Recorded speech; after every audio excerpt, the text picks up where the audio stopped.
Oh, it's great. It's always good to come into a meeting where you have worldwide presenters, cutting-edge material, and to see old friends at the same time. I think so far the presentation that I've enjoyed the most was Mary Ann Dickinson's presentation on the relationship between water and energy. But it's also good to hear, for instance, the presenter from Canada who was talking about how they have very progressive applications of emerging technology in green in the big urban areas, but out in the more rural areas they still have impoverished conditions for their Aboriginal people. And we heard the lady from the World Health Organization talk about that stuff. And I just don't think we understand in America how hard many other countries struggle for what we take for granted every day. So it's always good to come to these worldwide forums, and I enjoy it a great deal. I'm happy to be part of it. You know, I think one of the key roles that IAPMO needs to play is to be able to bring people together and all the various industry stakeholders especially together to make sure that everything works as a system. And the days are over when a plumbing manufacturer can only worry about his product and a plumbing installer can only worry about his installation and look at those things as discrete elements. It all needs to become part of a system now. So, and these systems, as we go down and lower our energy and water consumption, it's more important that we take a look at the holistic effects of our plumbing systems to make sure that they continue to perform well at these lower levels. You know, the I in IAPMO stands for international, and you know, it's very gratifying when you hear folks like we just heard from India talk about how the development of the UPCI code has, and they expect it to have such a huge and profound impact on that country and elevating the health and safety of 1.2 billion people in India. That's got to be gratifying. And so to know that this organization is playing such an important role in that regard, not only here in our country, but reaching out to some of the other countries internationally, and especially the developing countries where there are so many people like India. Reaching out to the Middle East where we can do so much good in terms of spreading goodwill. These are incredible things to do, and it's very gratifying to be part of that. And we think that it's important that we get people from around the world together, as we did today, when you saw the representatives from India and the United Kingdom, Australia, all talking about a single problem, emerging technologies, which really turned into a discussion about conserving and reusing water. So without this sort of seminar and this sort of talk, we would be unsuccessful in trying to make that happen. One of the things that you get from this is if everyone's speaking the same words to their governments, and we speak those words to our governments, eventually the message will get across. So the whole world is going green, and you hear about it. You can't pick up a newspaper or watch television without hearing something about the green movement that's taking place. And if we don't protect our environment and conserve our resources for the future, we're failing miserably in my eyes for our children, our children's children.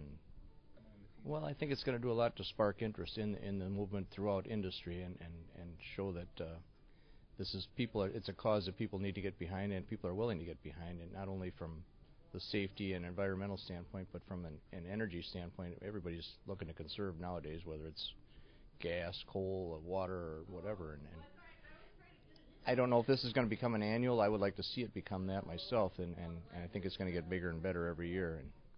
Well, I think the symposium has been great. I've been really, really pleased with the speakers that you brought in. I've been pleased with the range of content. We've talked about water-efficient products. We've talked about the role that the contractors play in making sure water efficiency gets into the marketplace.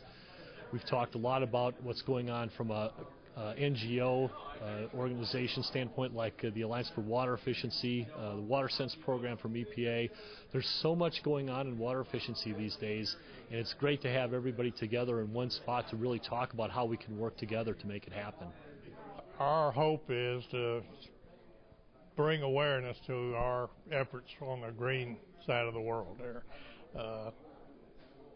We're pushing, IAPMO is pushing this, trying to get green as possible in the world.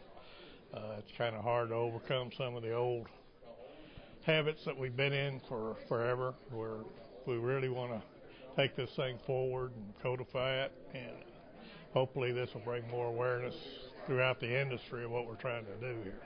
Well, this is a golden opportunity. I mean, one of the objectives of the World Plumbing Council is to unite the world plumbing industry. And as far as we back in India is concerned, that is very, very true. But that's already happening, because I met the IAPMO colleagues back in World Plumbing Council conferences, and that's how all this initiative started. So I'm extremely happy to be here and to catch up with all my old friends in IAPMO. Here is one, Mr. Sharad. So likewise, I know practically everybody from IAPMO now, because we have been interacting with them for almost 3 years. So it's a good opportunity. The symposium, I was just going through the subjects, and I'm one of the moderator of this symposium. And especially when we are celebrating it, the UN is celebrating International Year of Sanitation.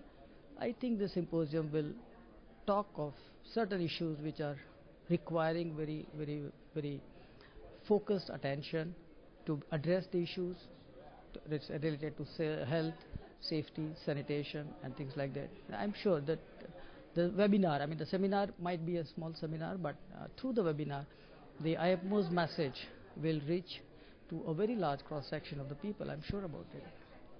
I'm impressed the fact that we have people from a wide variety of sections of the market in the industry, and yet everybody seems to be on the same page. We all know that there's a lot of potential, but we have to follow the rules and make sure things are safe and third-party tested.